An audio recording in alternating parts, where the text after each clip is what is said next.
FNAF, over its long period of time, has had many hit or miss titles when it comes to its series. While which games were hit or misses might have varying answers depending on who you ask, that statement I have said still remains true. And one of the standing examples of this hit or miss lineup is none other than the Fazbear Frights books. Now, when you tend to think of Fazbear Frights stories, you tend to think of the more wacky ones. Sea Bonnies, Fazgoo, and Preg Springtrap. Yeah, honestly, where the fuck was that going? Anyways, my point is that these stories have gotten weird, and even that's an understatement. There are a few ones that are admittedly enjoyable, like Breaking Wheel, What We Found, Blackbird, and a few others. But while these do exist, these are barely touched on when you have a lot of weirder options. But nonetheless, these stories are still talked about, even if it's very little.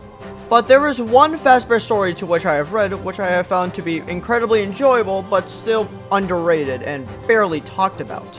And that short story is the one to start this whole book series off.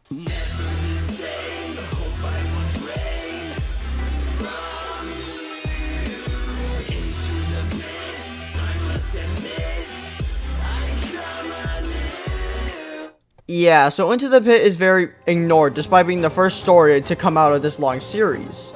Into the Pit is really only noticeable for it having a time-traveling ball pit and the absolute banger of a Dawko song.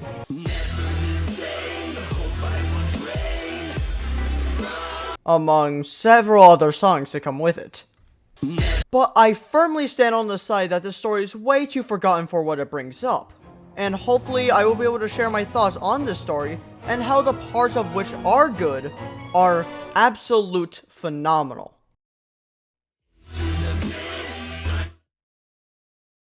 While I do absolutely love the horror that Into the Pit gives us, I can't really blame anyone for not managing to recognize its feats. Into the Pit is far more between the lines when it comes to its horror, especially when considering the other two short stories to come out in the first full book. Count the Ways has its horror up front with the obvious scenario of having almost no one to help you as you are forced to choose your death being easily terrifying. And then you have To Be Beautiful, which, yeah, this is quite obviously horrific. So if Into the Pit's horror isn't up front, then what horror is it going for? Well, all it takes to see this absolutely horrific scenario is just to use a little bit of your own imagination. So much of this horror story is filled to the brim with out-of-place horror, or in other words, friendly creepy. Now, you might not understand fully about what I mean by this, and I couldn't blame you. But to help you, take the old quote-unquote sightings of Slender Man.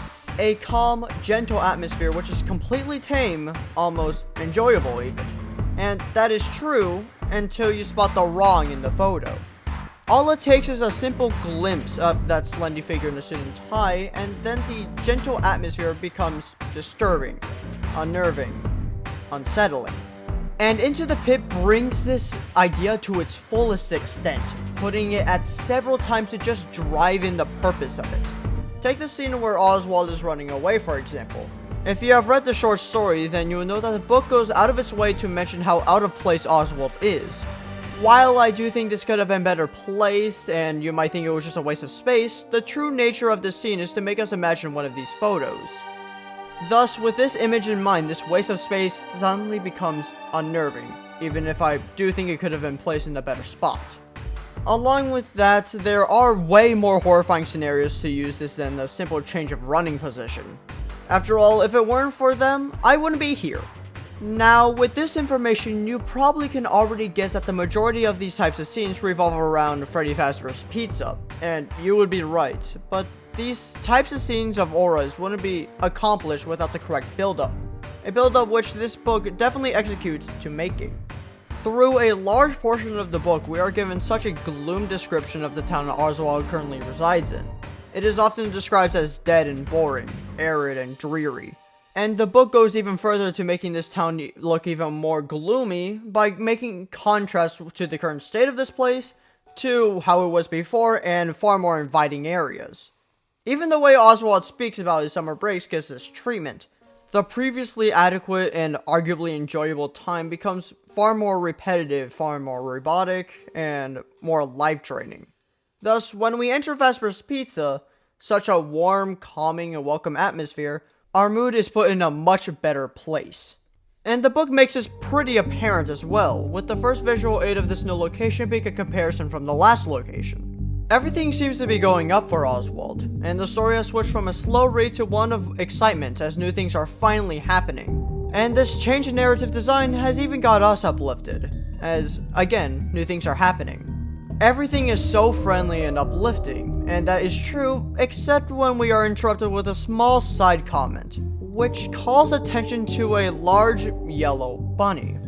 With our knowledge of the history of events involving a large yellow bunny, this immediately sends a more unnerving tone. And with that uncomfortable amount of descriptiveness, we can feel that Oswald is also going to be getting a sense of out-of-place horror as well. A side comment, in fact. And that is true until it is said for a second time.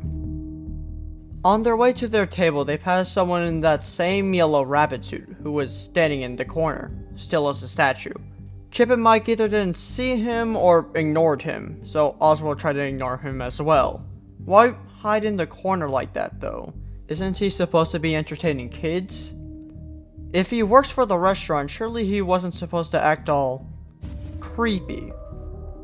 I love this description. Not only does it set the already unnerving entity as a repeating figure, but it goes out of its way to emphasize how unnatural it is, perfectly setting in the tone of this image from both Oswald's point of view, as well as the tone a photo would easily replicate. And from this point forward, things only seem to escalate more and more. From the chaos in the pizza place to the dead children scene, there are many parts consumed with this contrasting terror. And I love each and every one of these scenes. So the only question is, if I love them so much, then why have I brushed these away as afterthoughts? They aren't bad by any means, but they do pale in comparison to what comes after. While many others hate the body swap mechanic that takes place in this story, I have grown fond of it. And that is all because I found the one singular reason to have this mechanic. And that reason is what I've been talking about this whole section. Having this version of Spring Bonnie, which I will now be referring to as Pit Bonnie this point forward, take the place of Oswald's dad, forms so many good moments to which captures the exact essence of what out-of-place horror is supposed to be. Whenever Pit Bonnie is in the frame, everything around him acts as normal, and no one sees a problem with him being there. Except for Oswald, of course, but he is supposed to hide his terror. Putting off on how terrifying that situation can be, take the dinner scene for example. Again, no one is reacting, and Oswald is forced to cloak his terror. This could easily become a friendly and normal kind of setting if it wasn't for Pit Bonnie. All it takes is removing Pit Bonnie and everything else would seem normal. But with Pit Bonnie added, this once warm exterior has become plagued by the mere presence of this entity. They aren't doing anything warranting concern. They aren't vicious, aren't bloody. From a bird's eye view, since no one else is reacting or giving the presence of something is wrong, everything will just feel normal. Just by his presence, just by him occupying space is enough to change the atmosphere of the scene. And this isn't restricted to just one scene. There are so many instances of this exact same kind of layout, all of them being effective. And while these are obviously terrifying from Oswald's perspective, there is still a little extra about it that I enjoy. With each and every one of these scenes, the book gives us many details of Oswald's thinking of pure terror when he's in these nightmarish situations. All of these accomplish the goal of making the situation feel as real as possible, with this more real-life terror that Oswald is experiencing mixing with the more fictitious kind of event. Imagining having a killer, which you have seen kill children, forcibly make you stay in the car only for them to drive to your exact address, or when they're just in your house and everyone's fine with it. Like, these are genuine real-life horrors that people have experienced, and it makes me love this scene even more. And seriously, for something that doesn't even take up half of the book, there's a lot of care put into detailing the horrifying nature of these situations. And that isn't even counting for the absolute horror that awaits us when Pit Bonnie reveals what he actually is somewhat organic. This reveal has been so unsettling with everything which surrounded it. The constant mix of fiction and fact that surround any observation that was made about this behemoth. Hell, even when they're finally dead, they still raise suspicions in a way that makes me adore this silent soulless psychopath even more.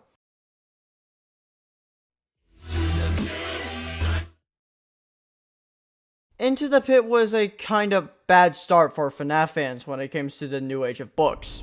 I mean, I can't blame them. Time-traveling ball pits and shapeshifters are a bizarre concept to start with, and thus I can't blame anyone for finding this story not appealing.